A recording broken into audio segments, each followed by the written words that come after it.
Hello très chers commandants, quelle joie de vous retrouver encore aujourd'hui dans cet épisode. Waouh, le Seigneur est merveilleux et il est en train de faire des grandes choses. Laissez-moi te rappeler que si tu ne commandes pas ta journée, quelqu'un d'autre le fera à ta place et tu n'aimeras pas les résultats. Commande ta journée, commence tout de suite avec Merveille Maliro Kaliki.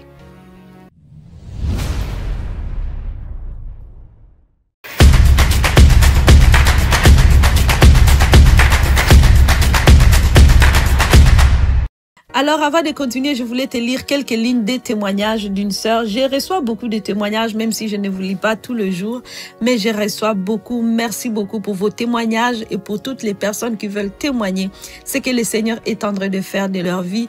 Écrivez-moi sur info@revivrec'estpossible.com info@revivrec'estpossible.com et il me fera plaisir de vous répondre, de connecter avec vous. Voici la sœur Sylvie qui m'avait écrit récemment son témoignage combien le Seigneur est en train de faire des miracles dans sa vie. Il dit, ma relation avec Dieu a changé. J'ai soif, faim de mieux connaître Seigneur Jésus. J'aime plus lire la parole. J'ai une vie de prière maintenant. Avec comment ta journée, sa relation avec le Seigneur Jésus a changé et elle aime maintenant la parole, la lire. Waouh, waouh.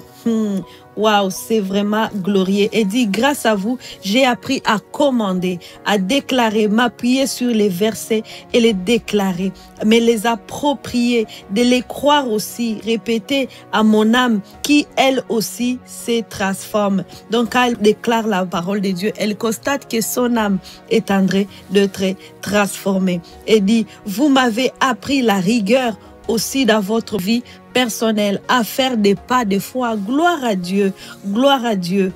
Ouf, elle soupire. Ce n'est qu'un simple petit résumé de votre impact sur ma vie. Gloire à Dieu. Et je m'arrête là parce qu'il y a tellement beaucoup de choses qu'elle est en train de raconter. Si vous aussi, ce programme vous fait du bien, alors écrivez-moi. Que le Seigneur soit glorifié pour la transformation de vie.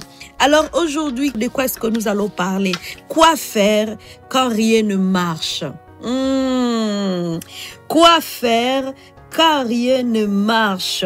Vous êtes en train d'essayer plein de choses en ce moment et vous constatez que peu importe ce que j'essaie de faire, j'ai essayé tel business, j'ai essayé ça, on m'a dit telle formule, oh j'essaie de perdre le poids, ah j'essaie, il y a tellement beaucoup de choses que nous sommes en train d'essayer, n'est-ce pas ça? Et à bout de ligne, tu retrouves que, en fait, tout ce que je suis en train d'essayer, ça ne marche pas. Et puis, j'ai déjà constaté que ce n'est pas parce qu'on est très occupé qu'on est en train de faire des belles choses. On peut être très occupé du matin jusqu'au soir sans rien produire, sans avoir de bons résultats. Et pourtant, il y a eu des personnes qui font juste une seule chose.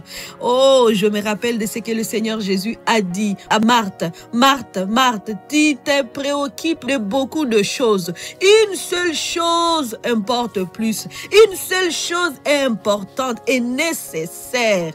Est-ce que tu as déjà trouvé cette chose qui est importante et qui pourra avoir d'impact? Quand tu te concentres là-dessus, tu peux avoir une très grande impact. Quoi faire lorsque rien ne marche, même si on est en train de faire quelque chose, mais on n'arrive pas toujours au bon résultat?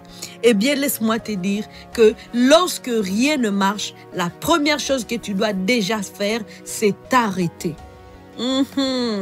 Lisons ensemble Psaume chapitre 46, verset 11.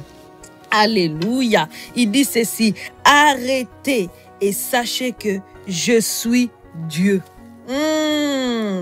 Arrêtez. Je domine sur les nations et je domine sur la terre. Waouh! L'Éternel des armées est avec nous. Alléluia, alléluia, alléluia. Il dit arrêtez. Vous savez, ça c'est quelque chose que j'ai pratiqué dans ma vie. Quand je trouve que tout ce que je suis en train de faire, si je fais quelque chose, ça ne marche pas, les préoccupations commencent à embrouiller ma tête. Et puis ça, c'est pour moi un signe que je dois arrêter. Et comment on arrête? Pourquoi on arrête? On arrête parce que on veut se recentrer.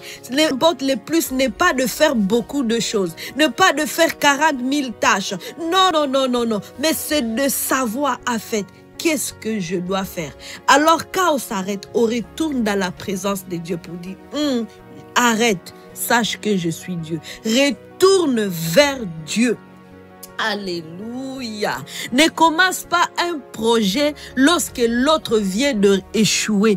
Tu ne dois pas commencer un projet sans consulter Dieu. Parce que c'est pour cela que tu quittes un projet pour un autre, et au final, tu n'aboutis pas au bon résultat. Parce que entre les projets, tu ne t'arrêtes jamais. Ça, c'est un message pour une personne. J'ai appris dans ma vie de faire une chose qui va porter le fruit. Si Dieu veut que je me concentre sur une chose, je vous assure, mes sœurs, ça me gênait. Je veux me concentrer sur une chose. J'ai déjà passé dans ma vie par des épisodes où j'avais plusieurs choses à faire. Et puis, ça gaspillait mon temps, mon énergie, que je pouvais faire. Non. Je ne veux pas répéter les mêmes erreurs. Alors je suis là pour vous dire, c'est quoi cette chose? Retourne dans la présence de Dieu pour dire, Seigneur, je viens. Qu'est-ce que tu veux que je fasse? Peut-être vous êtes en train de faire les choses que Dieu veut que vous fassiez, mais vous n'êtes pas en train de la faire de la bonne manière inspirée du Saint-Esprit. Ce n'est pas parce que tout le monde fait ça de cette manière-là que vous devrez nécessairement le faire de cette même manière. Oh, ça tombe dans les oreilles d'une personne qui écoute la parole de Dieu et à qui cette parole concerne. C'est une interpellation. Ce n'est pas parce que tu as attendu que pour arriver à tel résultat, telle personne avait fait ceci et toi aussi tu vas passer par la formule. Non, laisse-moi vous dire que Dieu n'utilise pas toujours les mêmes formules pour tout le monde. Non, là, je dis aussi à personne, j'ai dit, vous savez, on peut avoir mal à la tête. C'est pas parce qu'on a mal à la tête qu'il faut aller toujours prendre l'acétaminophène ou Advil là. Non, peut-être ton mal de tête est causé par une autre chose et le mal de tête de l'autre est causé par une autre chose. Donc il ne suffit pas de donner le même médicament, même si on a les mêmes symptômes. Retournez à la source. Pourquoi j'ai mal à la tête? Pourquoi mon truc là ne fonctionne pas? Peut-être parce que ton cas, même si vous avez le même symptôme, toi, il faut une prescription. Il faut une autre prescription. Je me rappelle que on voulait acheter une maison, on priait, on croyait pour une maison. Alléluia, c'était pour nous quelque chose, un projet familial. Alors là, on s'est mis en prière pour que Dieu nous puisse nous donner notre maison. Et mon mari et moi, on avait commencé à épargner de l'argent. Comme une personne normale, quand tu veux acheter quelque chose, il faut de l'argent de côté. Lorsqu'on est arrivé à un certain montant, Dieu nous a dit, de cet argent à des personnes qui ont besoin de maisons. Il dit, hey Seigneur, nous aussi on a besoin de maisons, non? Mais notre restriction, notre façon d'acheter la maison n'était pas la façon que tout le monde devrait acheter la maison pour aboutir. Pour nous, il devrait être sémé pour aboutir à notre maison. Peut-être c'est ce qui se passe. Alors quand tu essaies de tes propres moyens, restriction du Seigneur Jésus, c'est pour cela que tes projets n'aboutissent pas. Va dans ta chambre aujourd'hui, arrête tout ce que tu es en train de faire, consulte Dieu et il te dira ce que tu dois faire pour que ces choses avancent. Rappelle-toi que revivre, c'est possible.